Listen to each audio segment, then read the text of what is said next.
தனன தீம் தனன திறனா.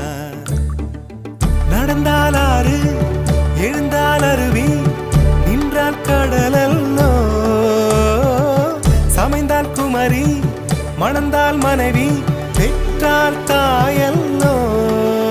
சிறு நதிகளே நதியிடும் கரைகளே கரை தொடும் நுரைகளே நுரைகளில் இவள் முகமே.